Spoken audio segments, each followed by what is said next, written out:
Bismillahirrahmanirrahim. Melanjutkan materi yang sudah kita bahas di pertemuan sebelumnya tentang asnaf mustahik zakat. Ada 8 seperti yang dituliskan oleh Allah Subhanahu wa taala dalam surah At-Taubah ayat 60. Innamas shadaqatu lil fuqara wal masakin ila akhiril ayah. Ada 8 ya. Kemarin kita baru bahas 4 asnaf mustahik zakat yang pertama. Kemudian ini kita akan membahas di 4 yang terakhir. Ada yang pertama itu hamba sahaya, wafir riqab, kemudian ada juga gharim atau gharimin, yang keempat fisabilillah, dan yang ketujuh fisabilillah, dan yang terakhir adalah ibnu sabil. Oke, baik. Di dalam ayat ini, innamas a'udzubillahi minasyaitonirrajim, innamas shadaqatu lil fuqara'i wal masakin wal 'amilina 'alaiha. Nah, jadi coba dihitung. Wa innamas shadaqat lil fuqara'i wal masakini wal 'amilina 'alaiha wal mu'allafati qulubuhum wa fir riqab wal gharimina wa fi sabilillahi wa ibnis sabil. Faridatan minallah wallahu alimun hakim. Di dalam ayat ini dijelaskan bahwa innamas shadaqat, bahwa yang namanya sedekah. Nah, di sini kembali lagi ke materi sebelumnya di pertemuan kedua, seingat saya di pertemuan kedua itu kita sudah membahas tentang innamas shadaqatu lil fuqara'i wal masakin. Kenapa yang di sini bahasa yang digunakan adalah sedekah, innamas shadaqat, jamak dari sedekah. Sedangkan yang dimaksud adalah zakat. Kenapa seperti itu? Nah, itu sudah ada di pertemuan sebelumnya. Di pertemuan yang kedua kita bahas ya, karena di dalam ayat tersebut bukan ayat ini yang kita jadikan contoh. Khudz min amwalihim shadaqatan tutahhiruhum wa tuzakkihim biha. Dalam ayat itu ada perintah, ambillah dari harta mereka. Khudz min amwalihim shadaqatan, sedekah. Ya. Jadi di sana ada perintah untuk mengambil sedekah, padahal yang namanya sedekah itu adalah amalan sunnah. Nah, ketika ada perintah di dalam kaidah usul fiqh, perintah itu menunjukkan suatu kewajiban. Kewajiban mengambil sedekah. Sedekah apa yang wajib? Sedekah yang wajib yaitu adalah zakat. Nah, di sini dikatakan as-shadaqatu, di sini yang dimaksud adalah zakat yang disebutkan di ayat yang kita bahas sebelumnya. Nah, di sini dikatakan bahwa yang namanya sedekah wajib ini atau zakat itu diberikan kepada 8 golongan orang. Lil fuqara'i wal masakini wal 'amilina 'alaiha wal mu'allafati qulubuhum. Coba diperhatikan di 4 yang pertama ini. Coba perhatikan di sini innamas shadaqatu lil fuqara. Jadi di sini menurut ulama mereka membagi bahwa di dalam ayat ini, dalam asnaf mustahik zakat itu ada 2 golongan. 2 golongan itu dilihat dari ayat ini. Coba perhatikan, innamas shadaqatu lil fuqara. Lam di sini dalam kaidah ilmu nahu itu menunjukkan lil milkiyah. Artinya menunjukkan kepemilikan. Jadi yang namanya zakat ini menjadi milik atau diberikan dalam bentuk kepemilikan untuk fuqara, masakin, amil, dan mu'allaf. Kemudian kalau kita lihat 4 lanjutannya, 4 yang terakhir, digunakan bahasa yang digunakan wafi, wafir riqabi.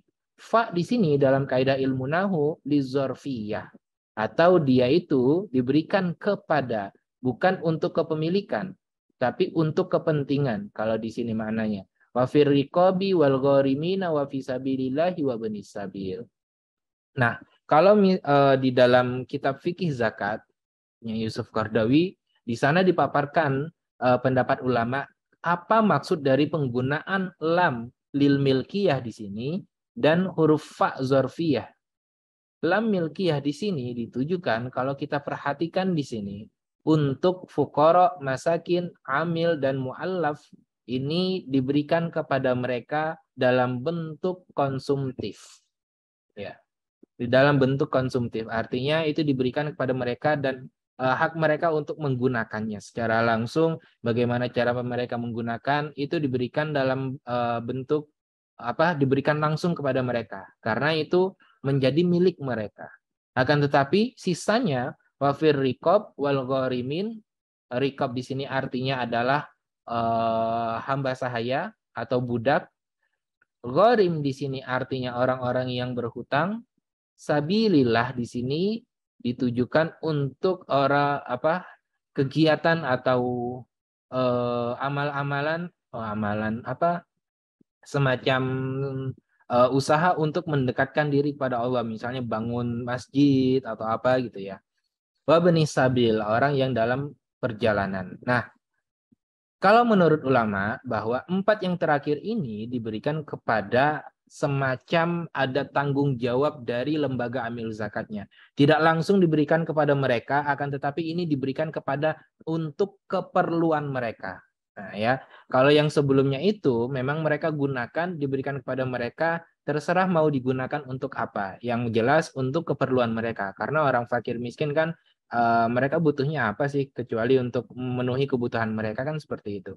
Tapi kalau misalnya untuk rikob, gorim, sabilillah dan ibni sabil di sini bisa dikelola seperti itu. Bahasa ininya modernnya mungkin bisa dikelola gitu ya hartanya.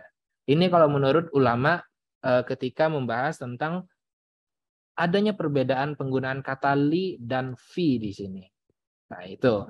Tapi kalau misalnya kita melihat sekarang, konteksnya zaman sekarang, hal itu tidak berlaku lagi. Maksudnya, apa istihad ulama sekarang melihat fenomenanya. Kalau misalnya dulu, orang fakir miskin ketika dia diberikan harta untuk memenuhi kebutuhannya, memang mereka gunakan untuk memenuhi kebutuhan. Tapi kalau misalnya sekarang diberikan dalam bentuk konsumtif, itu apalagi dia adalah orang yang masih dia masuk kategori fakir miskin, tapi dia mampu secara fisik untuk bekerja. Kalau misalnya diberikan dalam bentuk zakat konsumtif, mereka langsung dikasih apa dan langsung dihabiskan, itu kan nanti dia akan terus berpangku tangan. Tapi kalau misalnya itu adalah orang tua renta, sebelumnya saya bahas di apa di materi tentang fakir miskin, orang yang tua renta yang tidak bisa lagi diharapkan dia mampu untuk bekerja, tidak mampu lagi untuk bekerja, maka itu fair-fair aja atau tidak masalah jika diberikan dalam bentuk konsumtif. Tapi kalau misalnya masih muda dan mampu untuk bekerja, maka dia harusnya dalam bentuk produktif, diberikan modal kerja, usaha atau dalam bentuk apapun gitu ya. Yang jelas dia bisa memanfaatkan itu dengan memproduktifkan dana zakat tadi. Itu. Jadi di sini tadi kalau misalnya kita lihat zurufnya atau lihat keadaan sekarang itu berubah dengan apa yang diijtihadkan oleh ulama terdahulu, bahwa yang namanya 4 golongan yang pertama itu bisa diberikan secara langsung kepada mereka, 4 yang terakhir itu diproduktifkan atau dikelola untuk keperluan mereka. Tapi kalau misalnya kita ngelihat sekarang ternyata realitanya implementasi dari ayat ini tidak seperti apa yang diijtihadkan para ulama terdahulu. Sekarang karena mungkin ya, jadi memang dalam kaidah hukum Islam yang namanya fatwa itu, yang namanya hukum itu dapat berbeda-beda. Taghayyuruz zaman, taghayyurul ahkam bi taghayyuriz zaman wal makan. Jadi hukum itu bisa berbeda. Berbeda apa? Hukumnya bisa berbeda karena perbedaan zaman, waktu atau karena perbedaan tempat gitu. Nah, zaman dulu dengan zaman sekarang sudah berbeda, jauh berbeda. Nah, sekarang sudah berkembang.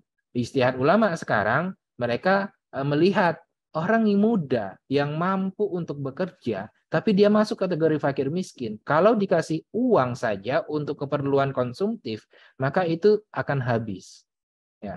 Tapi kalau dia diberikan modal kerja, dikasih gerobak atau apa, dia jualan, kemudian dia bisa menghidupi anak istrinya, itu lebih baik. Itu hasil istihad sekarang. Nah, jadi kita mencoba untuk melihat dulunya fikihnya itu seperti apa, dan sekarang perkembangannya ternyata sudah berbeda karena adanya perbedaan zaman dan tempat gitu ya, dan karena perbedaan apa ya, pola pikir dulu ya. Mungkin kalau orang dulu dikasih uang ya untuk memenuhi kebutuhan dia, tapi kalau sekarang dikasih uang dalam bentuk uang apa, uang tunai, mungkin bisa aja dipakai dengan hal-hal untuk hal-hal yang lain. Dan karena tidak bisa dikontrol, makanya itu berbahaya. Lebih baik diberikan dalam bentuk hal yang produktif. Oleh lembaga amil zakat dibentuklah penyaluran dana zakat produktif. Gitu ya.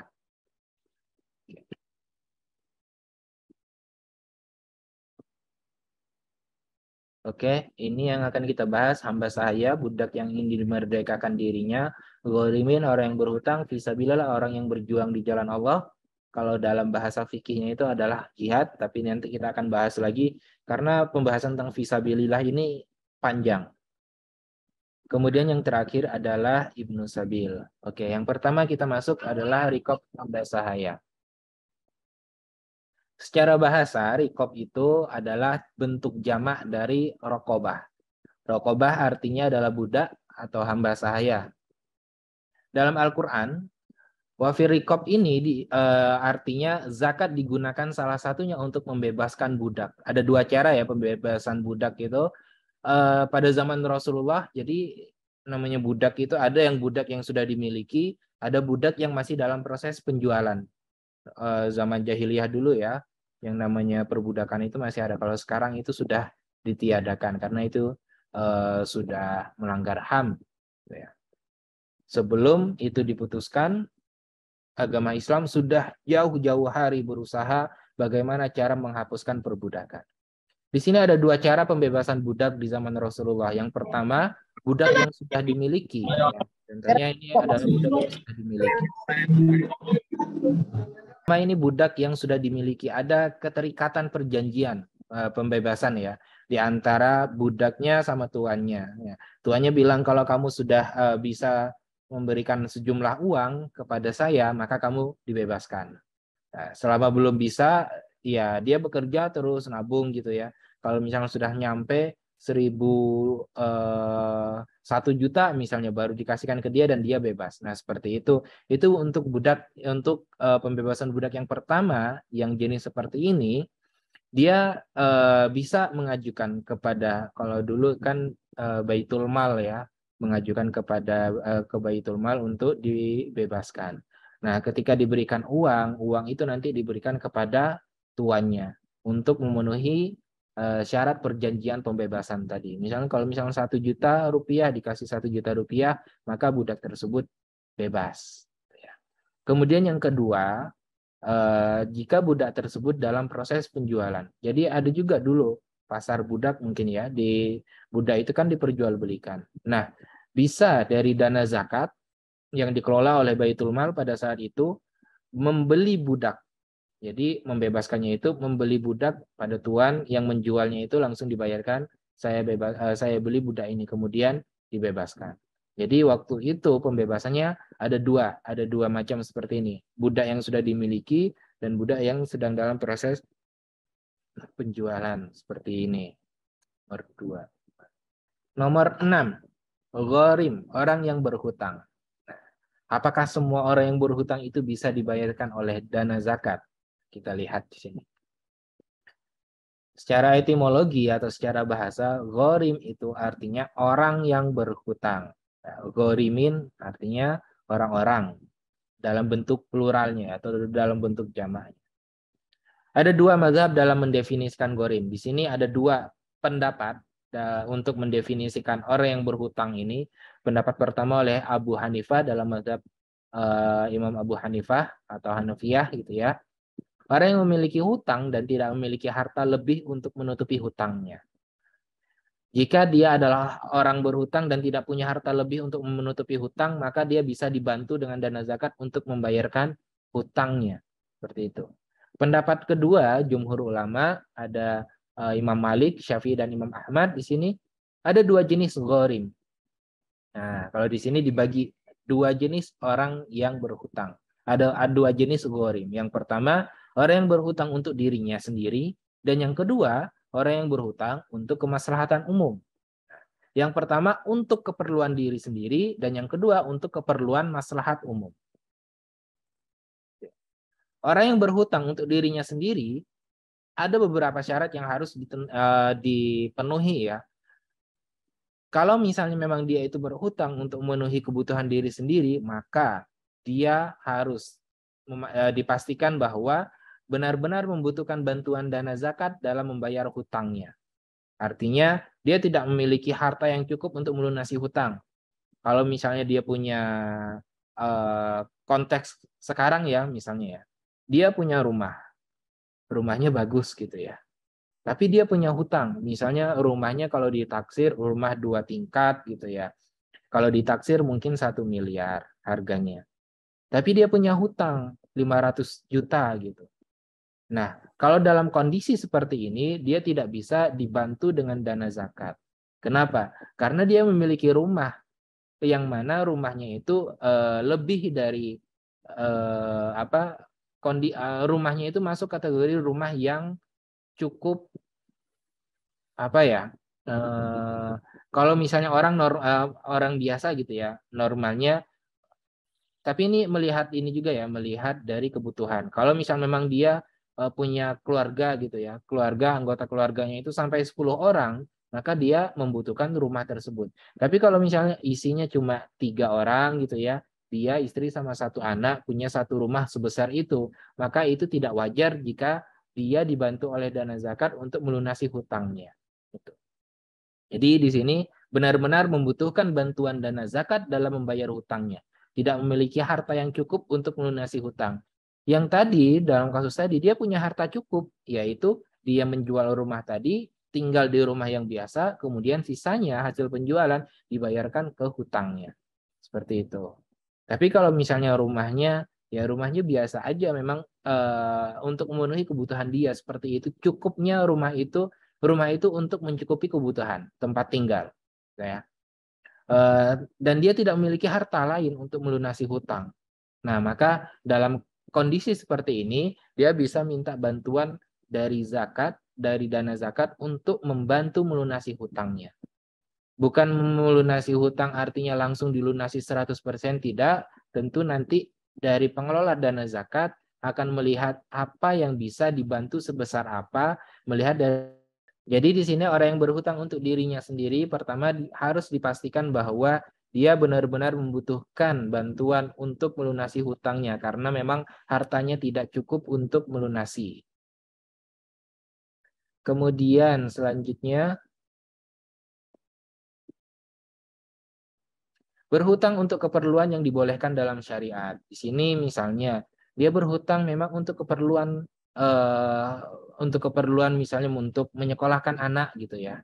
Dia untuk menyekolahkan anak tidak punya harta lagi, ya udah akhirnya dia minjam uang gitu, minjam uang ke teman, kemudian eh, dia tidak punya harta lagi untuk membayarkan dan sudah masuk jatuh tempo gitu ya. Maka di sini dia bisa dibantu. Tapi kalau misalnya berhutang untuk sesuatu yang diharamkan oleh syariat misalnya, kayak judi online gitu ya. Dia ikut judi online, kemudian dia kalah banyak gitu sampai ratusan juta, akhirnya dia minjam ke orang lain. Nah, itu kan untuk sesuatu yang tidak dibolehkan oleh syariat. Ada yang seperti itu. Anak HES ada yang ikut bukan judi online tapi sih. Ikut apa itu kemarin yang kasus gede-gede itu, Bitcoin seperti itu. Nah, ada yang sampai kena ratusan juta. Next, hutang yang sudah jatuh tempo. Ya, di sini hutangnya juga masuk kategori hutang yang sudah jatuh tempo. Bagaimana jika hutangnya itu temponya itu misalnya sampai 10 tahun? Boleh nggak sekarang dia ngajukan? Tentu nanti akan dilihat. Nah, kalau misalnya di sini ada perdebatan ulama dalam kasus seperti ini. Tapi pendapat yang paling masuk akal adalah melihat keperluan. Jadi pengelola lembaga amil zakat tentu akan melihat keperluannya. Kalau misalnya dibayarkan untuk hutangnya itu sekarang, bagaimana dengan mustahik zakat yang lainnya? Jadi di sini pasti pengelola akan melihat fikih aulawiyat istilahnya itu, atau fikih prioritas. Jadi mana yang harus diprioritaskan? Kalau misal memang jatuh temponya masih lama, ya udah berarti nanti, ataupun itu bisa dicicil. Tapi kalau misal jatuh temponya sudah saatnya sekarang, maka itu dia berhak untuk diberikan bantuan pembayaran hutangnya oleh lembaga amil zakat. Kemudian tidak termasuk hutang kafarat atau hutang zakat. Hutang kafarat misalnya dia telah melakukan suatu kesalahan, qatlul khata' contoh ya. Kemudian dia harus membayar kafarat. Membayar kafaratnya itu banyak sekali, besar sekali yang harus ditanggung dan dia berhutang. Nah, itu tidak diperbolehkan membayar hutang tersebut dari dana zakat.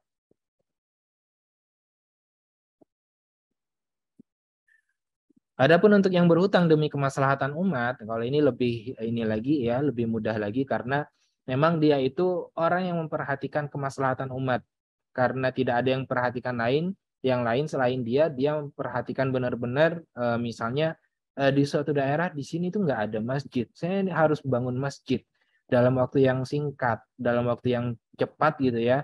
Karena anak-anak di sini butuh sekolah, butuh belajar Al-Quran, nggak ada tempat di sini. Akhirnya dia pinjam uang kemana-kemana gitu, kemudian dia dapat membangun. Nah, akan tetapi ada hutang yang dia tanggung sampai 100 juta misalnya, dan ini sudah masuk jatuh tempo, dia udah dikejar-kejar, dia bisa mengajukan sehingga dia akan diringankan dengan bantuan dari dana zakat tadi. Ini yang masuk kategori orang yang berhutang demi kemaslahatan umum. Nah, sekarang ada di sini ada bahas nih. Bolehkah membayarkan hutang orang yang telah meninggal dibayarkan dengan harta zakat? Ada yang bisa jawab? Kalau saya tanya, ada yang mau jawab itu nggak bakal ada yang bersuara, harus ditunjuk dulu. Coba saya tunjuk Az-Zahra Putri Ardianita.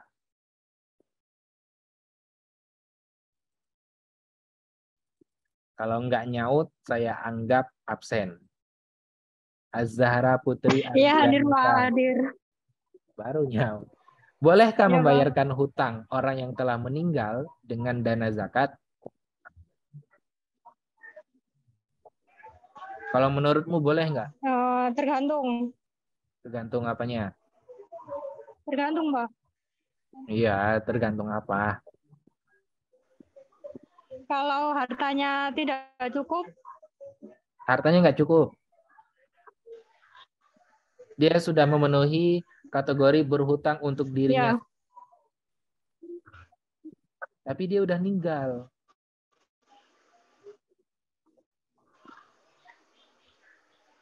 Boleh? Boleh, Pak. Boleh. Alasannya apa? Nggak tahu, Pak. Insya Allah boleh aja gitu. Oke. Iya, gitu, Pak. Terakhir saya mau mendengar dari Koid Kusayyi Yusron. Koid. Boleh, Pak. Boleh. Kenapa? Boleh apabila itu kalau misalnya diizinkan sama ahli warisnya. Tapi bisa jadi tidak kalau tidak diizinkan sama ahli warisnya. Jadi tergantung ahli warisnya mengizinkan apa tidak. Oh, kamu sudah ngambil mata kuliah fikih waris belum? Hukum waris. Iya, kemarin Pak, fikih waris. Hukum waris kan sudah dibahas tuh. Kalau misalnya dia punya harta, maka yang harus digunakan itu dia punya harta banyak. Itu kan harus dibagi kepada ahli waris. Tapi dia punya hutang, mana yang didahulukan? Bagi kewarisan, ahli waris atau bayar hutang dulu? Hutang dulu yang paling penting. Kalau hutangnya udah semua beres, baru dibagiin harta-hartanya gitu. Oke, benar. Nah, itu dalam kondisi ini dia tidak memiliki harta sama sekali. Dia masuk kategori orang berhutang untuk dirinya sendiri. Dia tidak punya harta. Nah, dan dia sudah meninggal. Nggak ada keluarganya, udah nggak ada juga. Maksudnya nggak ada yang menanggung hutangnya dia. Boleh nggak dibayarkan dari dana zakat? Boleh. Boleh. Kan soalnya kan udah nggak ada ininya juga. Maksudnya kalau udah nggak ada keluarganya. Oke, baik. Oke, cukup. Terima kasih. Dua jawaban dari teman kalian jawab dengan kata boleh, itu sudah mewakili. Jadi boleh untuk membayarkan hutang orang yang sudah meninggal dengan dana zakat. Kenapa? Karena di dalam hadis Rasulullah SAW pun sampai memperhatikan hal ini. Apakah orang ini memiliki hutang, kalau misalnya punya hutang dan belum dibayarkan, Rasulullah itu enggan menyolatkan mayat tersebut.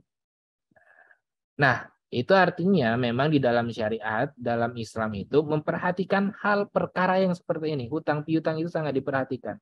Jadi kalau misalnya ada mayat yang sudah meninggal, tidak punya keluarga, tidak punya harta, tapi dia punya hutang. Nah, maka boleh diambil dari dana zakat untuk membayarkan hutang tersebut. Di sini orang yang ghorim tidak masuk kategori ada batasan. Yang dimaksud adalah orang yang hidup, tidak ada.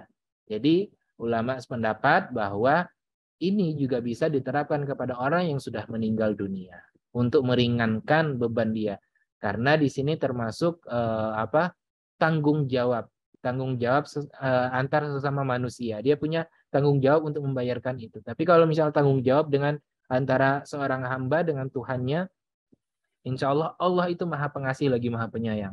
Tapi kalau misalnya antara manusia, itu tidak bisa diselesaikan dengan insya Allah seperti tadi, nggak bisa. Karena setiap orang itu berbeda-beda. Mungkin untuk urusan ini ternyata orang yang dihutangi itu dia tidak ridho. Nah, nanti dia akan menanggung risikonya di hari kiamat nanti. Di dalam kubur pun juga dia akan tersiksa.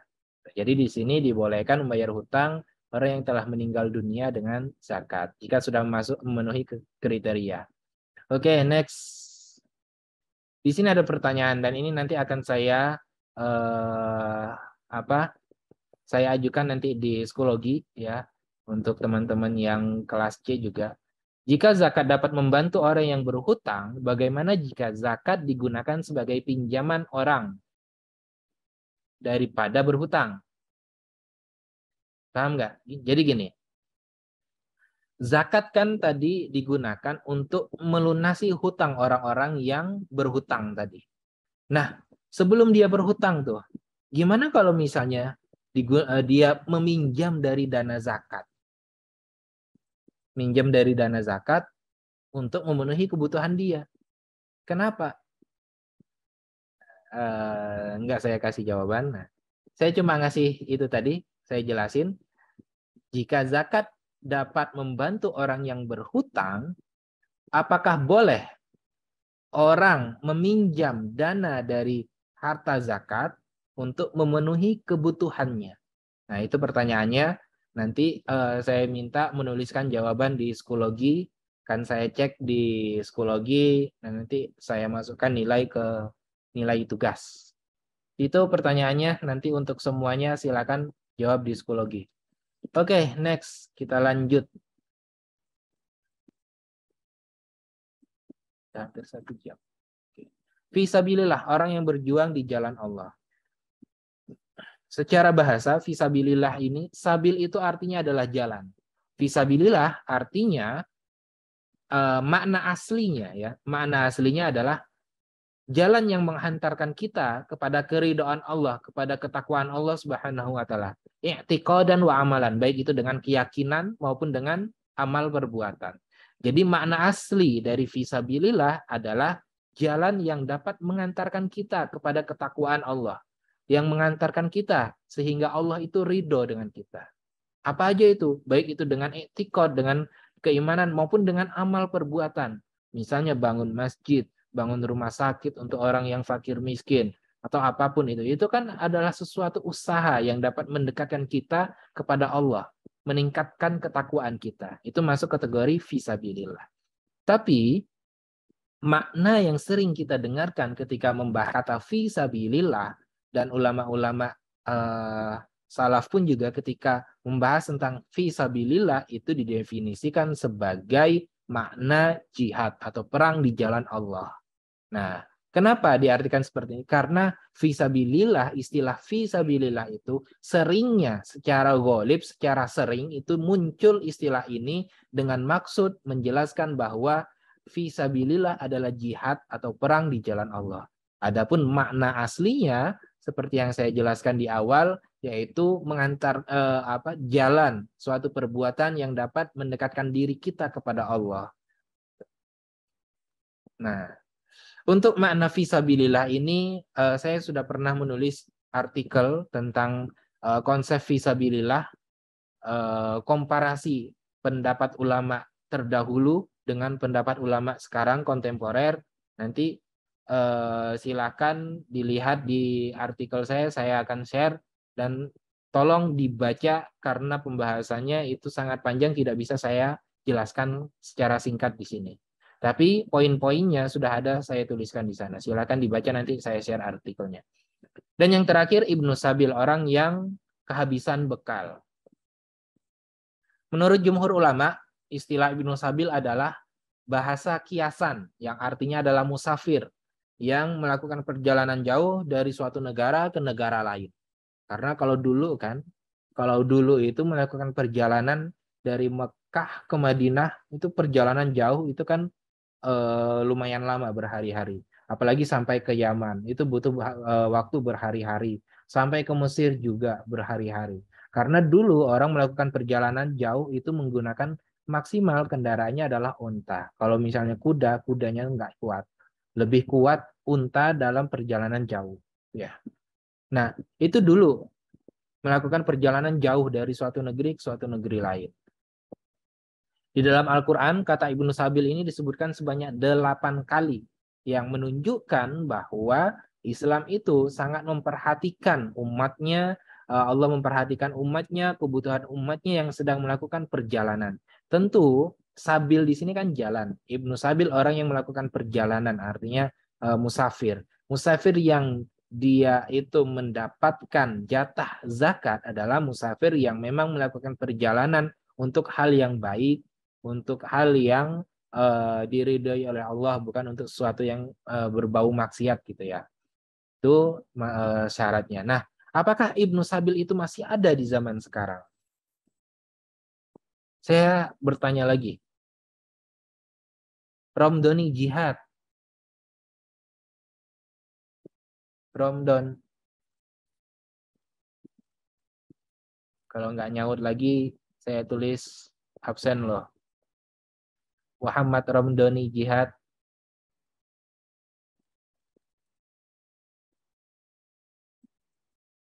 Oke, nggak ada ya. Hadir, Pak. Nah, dijapri teman dulu baru jawab. Romdoni. Halo? Iya, Pak. Ibnu Sabil itu masih ada nggak sekarang? Di masa kita sekarang ini. Iya.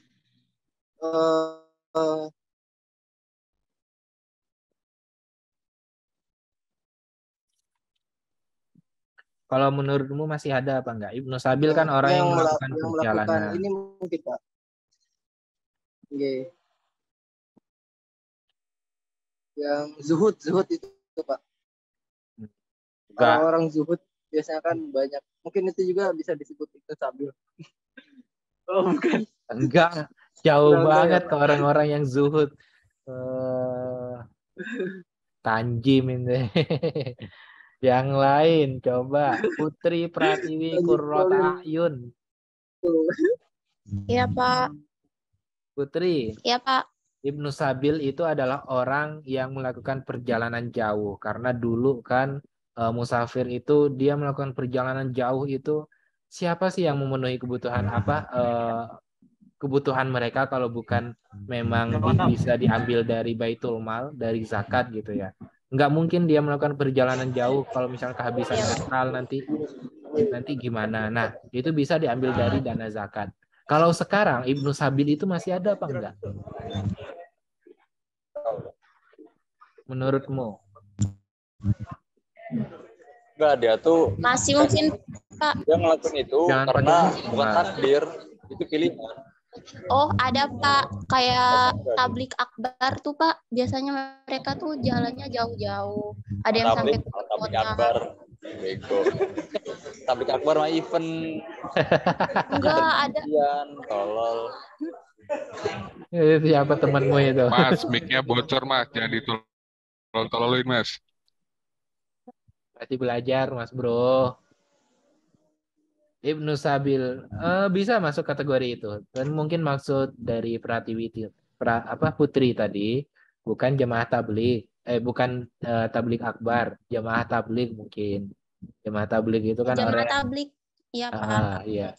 jamaah Jamaah tabligh itu seperti yang kalian tahu ya, yang mereka melakukan perjalanan untuk dakwah kemana-mana gitu.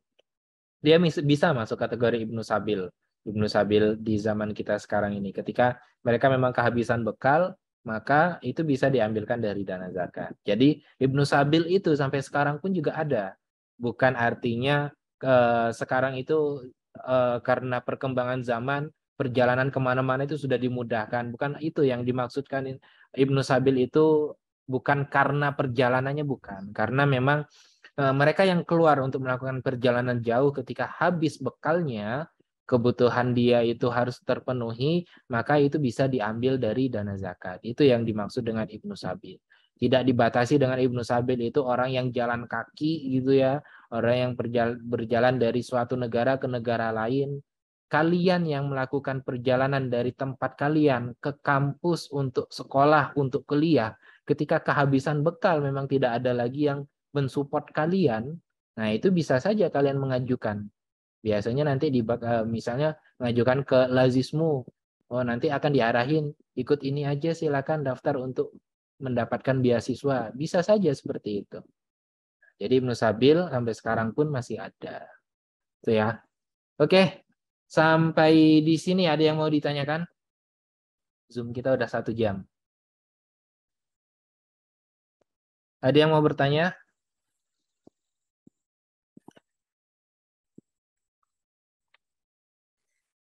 Saya nggak ada. Saya Pak, tadi Hikari Alfarofiki hadir Pak. Hadir Pak. Nanti urusan absen nanti. Absen. Saya nanya ini dulu yang mau bertanya perkuliahan. Materi. Nggak ada. Hikari sebelum di absen nanya dulu lah. Iya Pak. Masa kamu open mic cuma untuk lapor absen? Kamu kalau nggak nanya, saya yang nanya. Nah, gitu.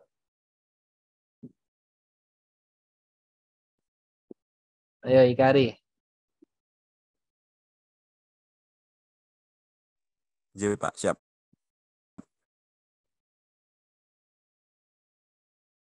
Makna asli dari fisabilillah apa?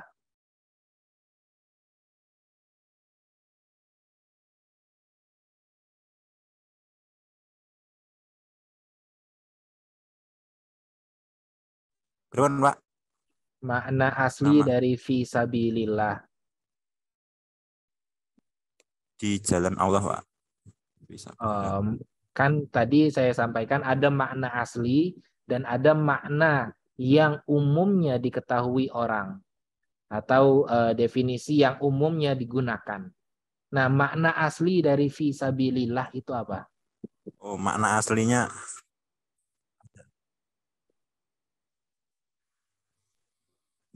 makna aslinya adalah orang-orang yang berada di jalan Allah. Hampir lah. Nih makna aslinya. Oke, ya contohnya orang-orang yang mungkin berperang. Ya, enggak. Dan juga makna asli di sini. Yang pertama, fisabilillah. Intinya menghidupkan agama. Artinya jalan yang menghantarkan kita kepada keridhaan Allah atau ketakwaan kepada Allah, baik dengan keyakinan maupun amalan. Jadi di sini lebih umum. Tapi makna yang sering diartikan oleh para fuqaha dalam mendefinisikan fisabilillah itu adalah orang yang berjihad di jalan Allah dalam bentuk peperangan. Itu ketika fisabilillah berdiri sendiri, bahasa fisabilillah berdiri sendiri itu artinya umumnya dimaknai dengan jihad berperang. Tapi makna fisabilillah secara aslinya itu berarti adalah suatu usaha untuk mendekatkan diri kepada Allah dengan amalan atau perbuatan apapun itu. Membentuk apapun, membuat apapun yang mana tujuannya untuk mendekatkan diri kepada Allah. Baik, kalau tidak ada pertanyaan, di sini ada pertanyaan di kolom chat selain lapor kelas ini. Kalau jamaah tabligh masuk kategori Ibnu Sabil tidak Pak? Tadi seperti yang saya sampaikan, dia bisa masuk kategori Ibnu Sabil dan boleh ketika memang bekalnya habis, dia bisa mengajukan untuk diberikan bantuan. Karena memang mereka melakukan perjalanan untuk dakwah, ya. Cuma orang berdakwah itu kan banyak caranya. Jadi template-nya mereka yang namanya dakwah itu mereka harus jalan kaki ke sana, kemana gitu. Karena dengan usaha jalan, dengan capeknya mereka, peluh atau keringat yang dikeluarkan itu akan menjadi saksi usaha mereka untuk berdakwah. Mungkin mereka template dakwahnya seperti itu. Ada juga yang dakwahnya itu online, lewat YouTube, lewat Instagram, lewat mana lagi apapun itu. Jadi jalan dakwahnya itu beda-beda, tapi tetap tujuannya itu sama, untuk berdakwah. Oke, sampai di sini kalau udah nggak ada pertanyaan lagi, kita cukupkan. Kita akhiri dengan ucapan hamdalah, alhamdulillahirabbil alamin. Subhanakallahumma wa bihamdika asyhadu an la ilaha illa anta astaghfiruka wa atubu ilaik. Syukran. Assalamualaikum warahmatullahi wabarakatuh. Waalaikumsalam warahmatullahi wabarakatuh.